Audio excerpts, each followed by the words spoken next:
नमस्कार दोस्तों, स्वागत है आपका हमारे चैनल रणनीति में। दोस्तों, आज मैं आपको अपनी फ्रस्ट्रेशन बताने जा रहा हूं जो हमसे छुपाई जाती है। आज इंडियन एयरफोर्स के पास सिर्फ 31 कॉम्बैट स्क्वाड्रन है, जबकि हमारे दुश्मन कंट्रीज के पास कंबाइंड मिलाकर 2200 से ज़्यादा फाइटर जेट्स हैं। हमारी मिनिमम रिक्वायरमेंट 42 स्क्वाड्रन की है, लेकिन अगर ये हालात ऐसे ही रहे तो 2026 तक ये नंबर 29 तक गिर जाएंगे, क्योंकि हमारे बाकी मिग-21 भी रिटायर होने वाले हैं। दोस्तों, अगर आप डिफेंस न्यूज़ और जियो पॉलिटिक्स में रुचि रखते हैं तो इस वीडियो को लाइक कर दीजिए और चैनल को भी सब्सक्राइब कर दीजिए, क्योंकि आज मैं आपको वो डेटा दूंगा जो सिर्फ डीप रिसर्च करने के बाद ही मिलती है। दोस्तों, सबसे पहले समझते हैं कि हमारी मौजूदा स्थिति क्या है और क्यों यह इनफ नहीं है। दिसंबर 2024 में जारी पार्लियामेंट्री डिफेंस कमेटी की रिपोर्ट के अनुसार भारतीय वायुसेना के पास फिलहाल केवल 31 ऑपरेशनल स्क्वाड्रन है, जबकि स्वीकृति संख्या 42 होनी चाहिए थी। यानी हमारी एयर पावर 11 स्क्वाड्रन कम है, जिसका मतलब है कि करीब 26% की कमी। हमारी वायुसेना की रीढ़ की हड्डी माने जाने वाले सुखोई SU-30 MKI की सबसे ज़्यादा यानी 12 स्क्वाड्रन मौजूद हैं। ये शानदार फाइटर्स एयर सुपेरियरिटी और मल्टी रोल मिशंस के लिए बेहतरीन है, लेकिन इसकी डीप स्ट्राइक क्षमता लिमिटेड है। दूसरी ओर हमारे पास जैगुआर के 6 स्क्वाड्रन है, जिन्हें खासतौर पर ग्राउंड अटैक और डीप पेनिट्रेशन स्ट्राइक के लिए तैयार किया गया था, मगर अब ये विमान लगभग 40 साल पुराने हो चुके हैं और इसकी स्पेयर पार्ट सप्लाई लगातार चुनौती बनी हुई है। डसाल्ट मिराज 2000 के हमारे पास सिर्फ 3 स्क्वाड्रन है। ये सबसे भरोसेमंद लड़ाकू विमान माने जाते हैं और कारगिल युद्ध से लेकर बालाकोट स्ट्राइक तक इन्होंने अपनी जबरदस्त क्षमता साबित की है, लेकिन इसकी संख्या काफ़ी कम है। इसी तरह मिग-29 के भी 3 स्क्वाड्रन है, जिन्हें यूपीजी स्टैंडर्ड तक अपग्रेड किया गया है, हालांकि ये भी संख्या सीमित ही है।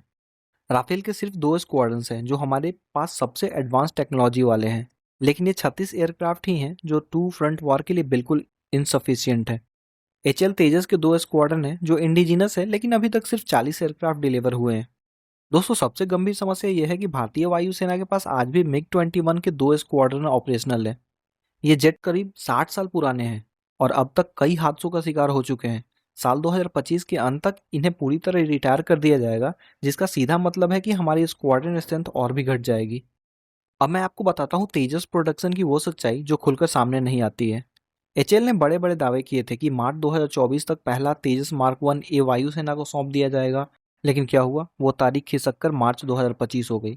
फिर कहा गया कि जून 2025 तक डिलीवरी होगी, और अब हकीकत यह है कि टारगेट फिर से आगे बढ़ाकर दिसंबर 2025 तक कर दिया गया है।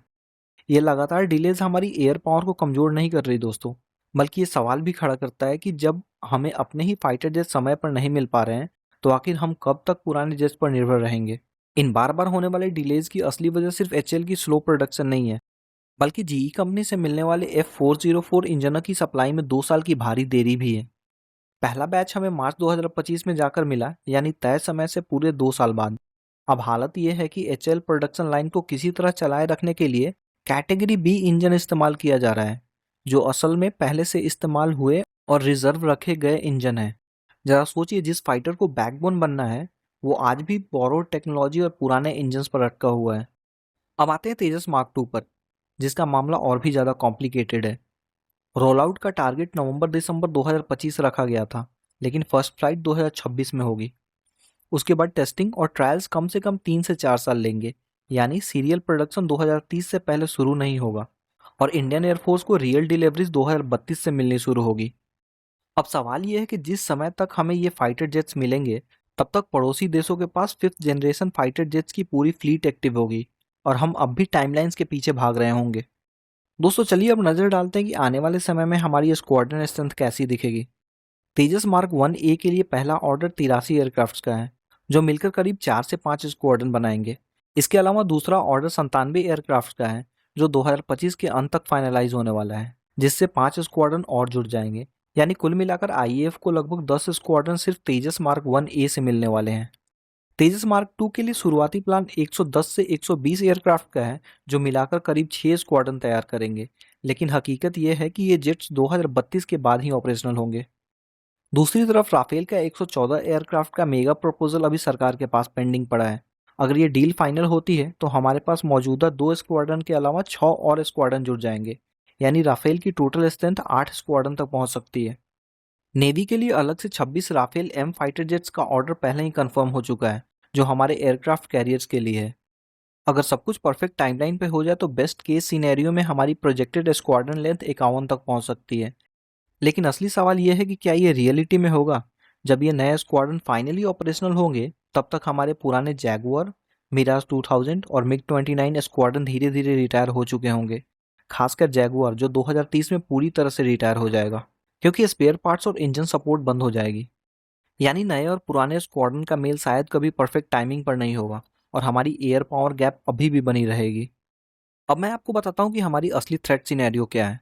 चीन के पास आज करीब 1800 से ज़्यादा कॉम्बैट एयरक्राफ्ट है, जिसमें J-20 5th generation aircraft, J-16 multi role fighters और सैकड़ों J-10 शामिल हैं। वहीं पाकिस्तान के पास 400 से ज़्यादा कॉम्बैट एयरक्राफ्ट है, जिसमें F-16, JF-17 थंडर और कुछ फ्रेंच मिराज जेट्स हैं।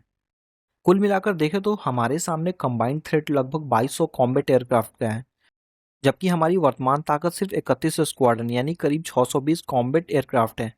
मतलब रेशियो लगभग 1:4 का बनता है, जो डिफेंस प्लानिंग और नेशनल सिक्योरिटी के लिहाज से बहुत चिंताजनक है। चीन की एयरफोर्स की मॉडर्नाइजेशन की रफ्तार हमसे कई तेज है। वो हर साल 100 से ज़्यादा नए एयरक्राफ्ट इंडक्ट कर रहे हैं, जबकि हम 2024 में सिर्फ 12 से 15 एयरक्राफ्ट ही शामिल कर पाए हैं। J-20 स्टेल्थ फाइटर की प्रोडक्शन 50 एयरक्राफ्ट पर ईयर की रफ्तार से हो रही है। वहीं हमारा एमका प्रोग्राम अभी केवल कागजों पर ही है। सबसे खतरनाक बात यह है कि चीन ने तिब्बतन प्लेट्यू में एयर डिफेंस सिस्टम और नए एयरफील्ड्स विकसित कर लिए हैं, जो हमारी नॉर्दर्न बॉर्डर्स को सीधे थ्रेटन करते हैं। वहीं पाकिस्तान ने भी चीनी मदद से अपनी एयर डिफेंस कैपेबिलिटीज़ को अपग्रेड कर लिया है। लेकिन ये अलग बात है कि हमारे स्किल्ड पायलट्स ने ऑपरेशन सिंदूर के दौरान पाकिस्तान की एयरबेसेस को अपनी ताकत और कौशल दिखाकर उनके औकात बता दिए थे। डिफेंस प्रोक्यूरमेंट में हमारी सबसे बड़ी समस्या बजट एलोकेशन और अप्रूवल प्रोसेस है। हमारा डिफेंस बजट अभी भी जीडीपी का 2% है, जबकि मॉडर्न थ्रेट्स के लिए मिनिमम 2.5% होना चाहिए।